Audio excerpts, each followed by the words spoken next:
बोलो बोलो बोलो कि नारा बोलो शुरू कर रहे हैं बात सुनो सही सारा क्या बोलो हाँ बोलो बताओ विधायक जी पहली बात तो आ कि 5 दिनों उधर घर जाके बैठे थे फिर भी आगे मैंने कोई बात बताओ भाई खड़े ऑफिस में रहो ऑफिस ये है मेरा यहाँ ऑफिस में मिलो भी थाने मिले अभी आया आप मिलिए थाने मैं धरनो जी कोई खास काम खातर बंदे रखे गामा खातर दे रखे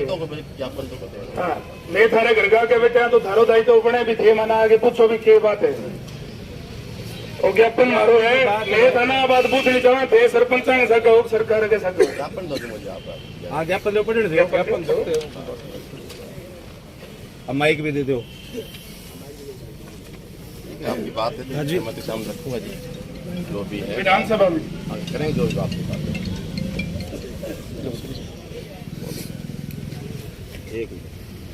हेलो विधायक जी आपसे अनुरोध है पूरी सरपंच एसोसिएशन जिला फतेहाबाद और पट्टू सतिया भुन्ना नागपुर टोहाना सारी एसोसिएशन आई हुई है आपसे अनुरोध है आपसे हमें उम्मीद भी है कि अब आप हमारी बात विधानसभा में उठाओगे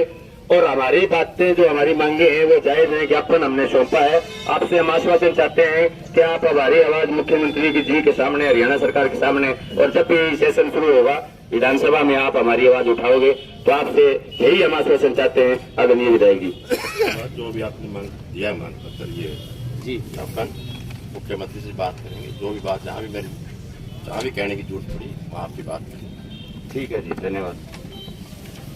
चलो बीजेपी सरकार मुर्दाबाद मुर्दाबाद मुर्दाबाद आगे आ जाओ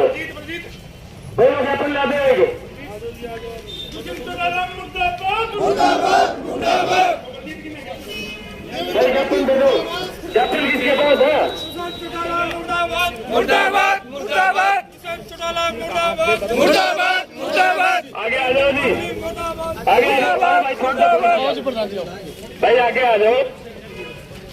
आपकी जिला कार्यकारिणी से जिला पंचायत एसोसिएशन फतेहाबाद आपसे अनुरोध करती है कि आप हमारी बात उप मुख्यमंत्री जी को आपके मंत्री जी को हरियाणा सरकार को पहुंचाएं और हमारी मांगों का समर्थन करें अगर आप हमारा समर्थन करते हो तो ठीक है नहीं समर्थन करते हो तो आप अपना हिसाब किताब फिर देख लीजिए हम भी कुछ सीखने वाला है सीधी बात है कड़े थाने में तो 10 से मुश्किल है जीरो पे ना जियो तो आप आश्वासन देके जाओ भी आपका ज्ञापन है डिप्टी सीएम को हम पहुंचाएंगे और मुख्यमंत्री जी को पहुंचाएंगे हाँ आपकी मंशा क्या है वो भी बता देंगे हाँ लो कर लो छोटे फट्टे फिर माइक देते हैं इनके हाथ में ठीक है जी लो बताओ ना ठीक है प्रधान जी जो आपने पानी जुड़े हुए हैं आदरणीय डिप्टी सीएम साहब को इस बात से अवगत कराएंगे और आपको यकीन विश्वास और भरोसा दिलाते हैं जैसे कि पहले परसों दिग्विजय चौटाला जी आपके पास आए मैडम मेहनाथ चौटाला जी आए और ये मांगे हैं जो मैं एक संगठन का आदमी हूँ और आपको विश्वास दिलाता हूँ कि आपकी जो जायज मांगे हैं ये जल्द ही पूरी हो जायज मांगा मैं कोई और सरपंच साहब मैं आपको विश्वास दिलवाता हूँ कि मैं जरूर आपकी बात रखूंगा आप सारे हमारे साथी हो आप यूं को या बात आपकी जायज है जायज है तो आपको बताइए सरपंच साहब आपकी जो बात है ना एक मिनट सर प्रधान जी जब आपके जनरल सेक्रेटरी ने ये कह दिया दिग्विजय सिंह ने कि आपकी मांगे जायज है तो आपको क्या दिक्कत है वही बात हाँ आप बोलो कि आपकी मांगे जायज है वही बात प्रधान जी मैं आपको बता रहा हूँ कि दिग्विजय चौटाला जी ने आपके पास आके आपको सपोर्ट किया था समर्थन दिया था बस उसी के तौर पर हम आपके साथ हैं और आपकी मांगे मैं विश्वास दिलाता हूँ कि पूरी करवाने की कोशिश करेंगे मानता क्यों कौन सी हो बात भी कर लो मैंने डिप्टी सीएम साहब से बात करूंगा मैंने बोला आपको ठीक है टेंडर वाली बात में मैं पहले ही बता दूंगा उठाना भी बता दूं 4 सालों में बात रख दिया टेंडर खातर घुमा देता है कौन है टेंडर थैंक यू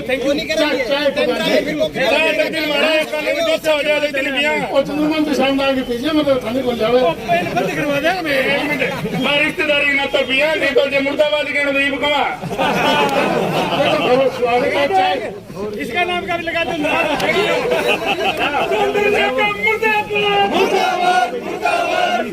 एक मार्च को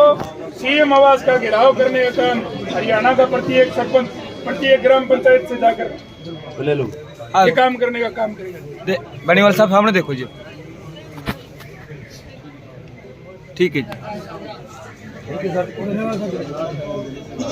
चलो भाई। जो हमारी मांगे ग्राम पंचायतों को और गांव देहात को ख़त्म करने का काम जो हरियाणा सरकार कर रही है, उनके खिलाफ हमारा आंदोलन चल रहा है। ये आंदोलन लगातार हम लोग ज्ञापन पहले भी सौंप चुके हैं, आज फिर डीसी साहब के माध्यम से मुख्यमंत्री को ज्ञापन सौंपने का काम हम लोगों ने किया है। क्योंकि जो ई टेंडरिंग और राइट टू रिकॉल जो गाँव को एकदम धराशायी करने का और इनकी हठधर्मिता के आगे जो ये चीज़ इनको कभी मतलब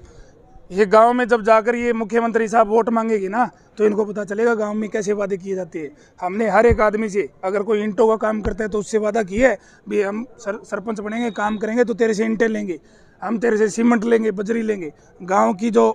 लेबर क्लास है उनको उनके साथ हमने वादे किए हैं भी अगर हम काम करवाएंगे तो गाँव के लोगों से काम करवाएंगे। अगर ये ठेकेदार को सीधे तौर पर ये ठेकेदारी के द्वारा काम करवाएंगे तो ठेकेदार की तो सीधी एजेंसियों के साथ डील है, वो सीधा सामान लेके आएगा। इनके लेबर ठेकेदारों के साथ इनके संपर्क है, वो सीधी की सीधे लेबर लाने का काम करेगा। तो गांव का विकास सरपंच की मर्जी के बिना ये लोग जिस हिसाब से गांव देहात को ख़त्म करने के लिए ये काम कर रहे हैं, उसके खिलाफ हम लोगों ने डीसी साहब को मुख्यमंत्री के नाम ज्ञापन दिए है। अगर कोई भी विधायक सत्ता पक्ष या विपक्षी दल का हमारी मांगे विधानसभा में नहीं उठाता तो हम उनको बिल्कुल पुरजोर तरीके से गांव में नहीं घुसने देंगे और उनका विरोध करेंगे। और आगे 1 मार्च को हम सीएम आवास का घेराव करने का काम करेंगे। अभी आपने लाल बत्ती चौक पर जो अम्बेडकर संविधान के निर्माता हैं अम्बेडकर जी, उनकी प्रतिमा पर आपने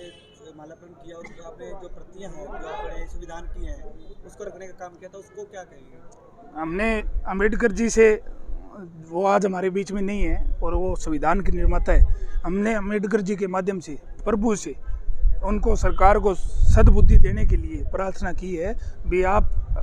सद्बुद्धि में आइए। क्योंकि जो संविधानों के साथ आप लोग छेड़छाड़ कर रहे हो वह कतई ही मंजूर नहीं है। हम लोग अम्बेडकर जी की प्रतिमा को नमन कर डीसी साहब के पास आए हैं क्योंकि वो संविधान के निर्माता थे। और हमें ये पूरा अंदेश है अगर हम लोग इसी तरह हमारी जायज़ मांगों पे डटे रहे तो हमारी मांगे पूर्ण रूप से पूरी होगी। जेजेपी प्रत्याशी और विधायक जी ने जो आश्वासन दिया उससे संतुष्ट होइए आप? अगर नहीं संतुष्ट होंगे तो वो गांव में घुस के देख लेंगे। अगर हमारी आवाज़ नहीं उठाएंगे तो वो गांव में घुस के देख लेंगे उनको कुर्सियां लगी हुई मिलती है कि नहीं मिलती। अगर मिलेगी तो यूँ सोच लेना ये हमारा फेलियर है। आगे की रणनीति क्या रहेगी? 1 मार्च को सीएम आवास का घेराव करने का काम करेंगे हम लोग। धरना जारी रहेगा।